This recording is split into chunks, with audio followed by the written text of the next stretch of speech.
Assalamualaikum warahmatullahi wabarakatuh. Jumpa lagi dengan saya, Lucy Auras. Oke, sesuai dengan janji saya sebelumnya, di sesi sebelumnya terkait aplikasi jodoh online. Oke, sesi kali ini saya akan memaparkan terkait trik para penipu di dunia aplikasi jodoh online. Oke. Ini adalah sesuatu yang saya jamin bukan asal bicara yang sampaikan ke teman-teman semuanya. Bagaimana saya bisa tahu segala macam? Memang sebelumnya saya sengaja mengikuti aplikasi online dan saya tidak hanya mencoba satu atau dua aplikasi. Kenapa saya tertarik untuk mengikuti aplikasi tersebut? Karena memang pertama, itu saya diajak oleh teman saya untuk menggunakan aplikasi itu, tapi nggak serius-serius banget harus yang gimana. Terus saya itu kan tipe orang yang memang penasaran banget apa yang menarik di aplikasi itu. Pada awalnya saya tidak begitu sama aplikasi tersebut, tapi kemudian saya menemukan salah seorang teman saya ini terkena tipu daya para pelaku tipu menipu di dunia aplikasi tersebut. Jadi ini benar-benar kisah nyata. Terus kemudian dalam perjalanan saya mengikuti aplikasi tersebut, memang incaran pertama saya karena suatu hal itu orang-orang yang tanda kutip punya niatan untuk bermain tipu menipu terhadap kita para pengguna lainnya, dan memang sengaja saya mengincar mereka. Dan sesuai, kalau saya tipe orang yang memang percaya kalau niatan kita itu apa diketemukan dengan orang yang memang kita tuju.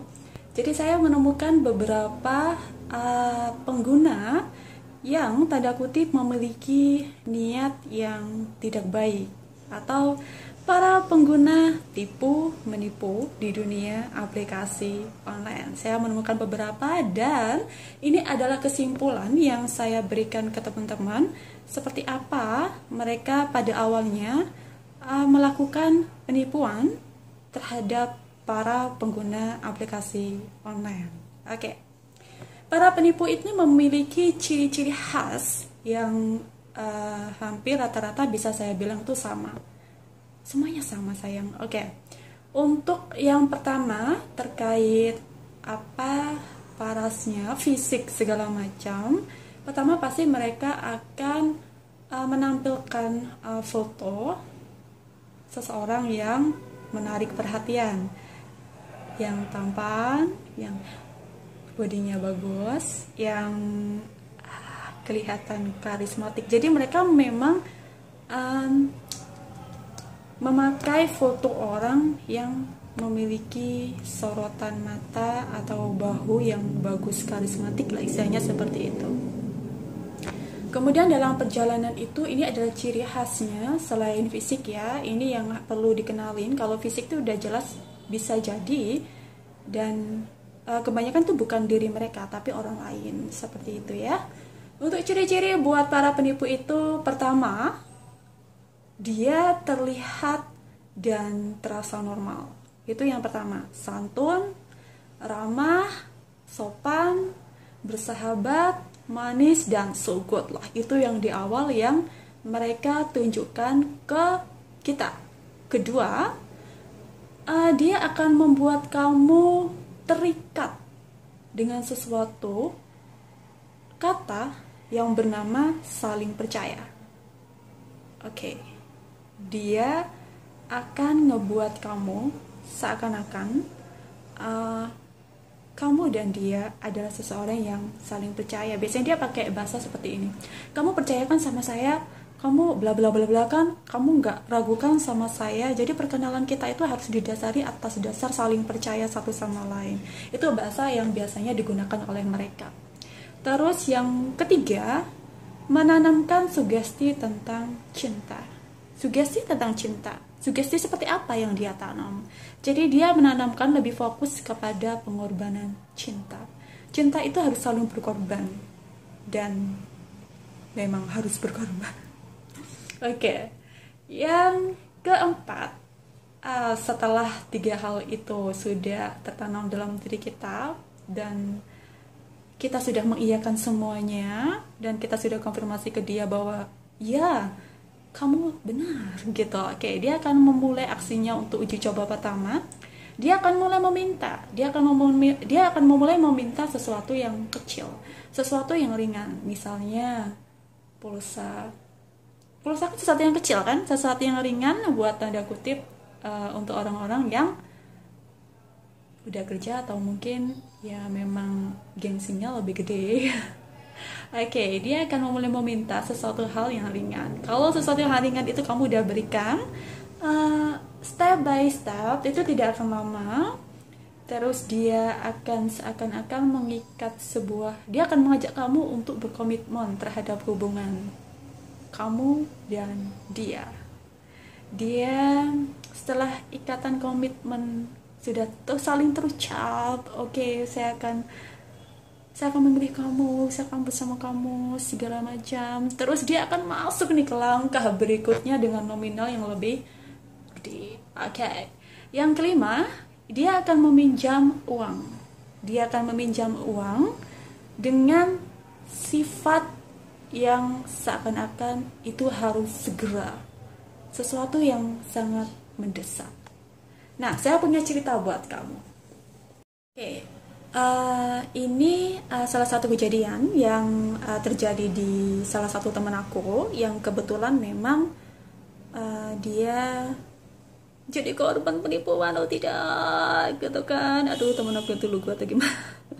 Oke, gini. Jadi setelah 1 sampai 4 itu sudah masuk ke dalam dirinya, dia sudah tersugesti banget, sudah mindset dia itu yang di dalam pikirannya dia adalah orang yang baik, tidak mungkin dia berbohong segala macam bla bla bla bla itu. Jadi intinya seperti ini, dia itu menghubungi teman saya, dia minta tolong untuk dipinjami uang dengan alasan kalau kakaknya ini mau melahirkan di rumah sakit dan lahirannya ini sesar dan harus disesar hari itu juga. Terus dia nggak bisa transfer ke nomor rekening kakaknya karena suatu hal dengan alasan bla bla bla bla bla gitu kan. Terus kemudian dia menjanjikan kepada teman saya kalau teman saya tuh bisa ngebantu dia saat itu, dia bisa menggantinya pada hari itu juga di sore harinya gitu. Teman saya ini kebetulan memang orangnya tipe orang yang bingungan ya, gopoh apa ngarannya aku bilang kalau bahasa Indonesianya ya itulah, gampang panik. Teman saya tipe orang yang gampang panik, kebetulan gampang panik banget gitu kan. Jadi terus dia nggak begitu mikir panjang ini tuh bener apa enggak, dia bener-bener udah tertanam kalau dia tuh orang baik dalam pikirannya seperti itu kan. Terus dia transfer lah itu, dibela-belain dia keluar cari ATM, transfer ke nomor rekeningnya dikasih, dia transfer, dia kirim uangnya, ya jelas kalau transfer dikirim, uangnya udah diterima oleh si pelaku segala macam itu. Terus sore harinya itu si pelaku itu konfirmasi kalau dia tuh udah balikin uangnya, dia nunjukin bukti transfernya. Terus teman saya kan cek nggak ada transferan masuk, nggak ada uang masuk sama sekali. Besoknya dia tanya lagi ke teman cowoknya itu, bener-bener udah ditransfer apa belum? Katanya ya kekeh kalau si cowoknya ini kekeh kalau udah transfer. Terus teman saya langsung ke bank untuk cek bener-bener ada transaksi masuk apa enggak. Tapi ya ya dari situ dia sadar kalau dia itu sedang ditipu. keesokan harinya temen cowoknya itu udah nggak ada kabar sama sekali kayak gitu ya. Sedih, temen aku pasti sedih, nangis segala macam, dia cerita sama saya segala macam. Dan menurut saya ini juga perlu saya share ke teman-teman seperti itu, biar teman-teman ini nggak gampang percaya sama orang, nggak gampang apa ya istilahnya ya, jangan mudah panik gitu ya kalau terkait apa-apa, jangan terlalu serius gitu ya untuk hal-hal yang demikian. Sekarang gini, logikanya orang yang kita kenal, manusia itu kan pasti di dunia nyata pasti ada teman-teman di sekitarnya, saudara di sekitarnya gitu. Kalau orang benar itu nggak akan pinjam sama orang yang dikenal di dunia maya, nggak akan pernah lakukan itu, nggak akan pernah. Dia akan lebih condong pinjam ke bank, pinjam ke aplikasi-aplikasi online, kan banyak itu tawaran-tawaran kayak di Shopee atau apa gitu kan, juga ada tuh kayak apa sih, layanan pinjam uang yang bisa langsung cair pada saat itu juga segala macam. Atau mungkin dia bisa gedein apa, jadi orang tuh biasa kan hidup ada gengsinya gitu kan, ada gengsi ngejaga hubungan gitu, apalagi kalau hubungannya itu udah hubungan yang dalam tanda kutip udah istilahnya kalau memang benar-benar udah sayang itu pasti akan lebih hati-hati lagi kayak gitu ya. Nah, saya lanjut ya. Jadi setelah teman saya udah nyadarin kalau dia itu ditipu, dia langsung pergi ke kantor polisi dan melaporkan semuanya ke pihak berwajib. Semua informasi terkait dia, mulai dari nomor telepon, apapun yang dia dapat selama komunikasi sebelumnya, termasuk nomor rekening itu dilaporkan ke kepolisian. Nanti ditindaklanjuti nanti akan seperti apa. Nah, mudah-mudahan dari nomor rekening tersebut ini nanti bisa terdeteksi siapa sebenarnya pelaku dan segera ditangkap. Kayak gitu. Mudah-mudahan aja. Semoga buat teman-teman semua ini bisa jadi salah satu informasi yang bermanfaat. Jadi semuanya selamat, aman, dan terhindar dari para penipu aplikasi online dan para penipu lainnya. Oke, sekian dari saya. Terima kasih. Wassalamualaikum warahmatullahi wabarakatuh.